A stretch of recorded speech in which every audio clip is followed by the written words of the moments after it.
আসসালামু আলাইকুম, সবাইকে শুভেচ্ছা অভিনন্দন জানিয়ে শুরু করছি হাসান গাজী। আপনাদেরকে দেখাচ্ছি যে অংশ কত সুন্দর এবং এত বড় জায়গা নিয়ে বিস্তৃত। এবং এখানে দেখতেই পাচ্ছেন যে কতগুলো পাইপ দিয়ে কিন্তু এই চায়না পাইপ দিয়ে কিন্তু এখানে বালি বা বিভিন্ন ধরনের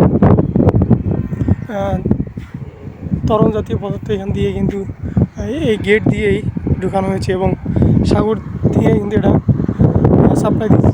এবং এখানে যদি কোনো কোম্পানি থেকে থাকে সেই কোম্পানির তরল জাতীয় পদার্থ কিন্তু এই পাইপ দিয়েই চলমান হচ্ছে বা এখান দিয়েই চালানো হচ্ছে, এটাই কিন্তু দেখা যাচ্ছে।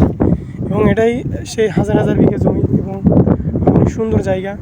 এদিকে বঙ্গবন্ধু টানেল কাছেই, বেশি দূরে নাই। এবং দেখলেই বুঝবেন এখানে একটা সুন্দর একটা রেস্টুরেন্ট রয়েছে। এই রেস্টুরেন্টে মানুষ সন্ধ্যার পরেই কিন্তু ভিড় জমায়। অনেক সুন্দর জায়গা এবং দেখতেও সুন্দর।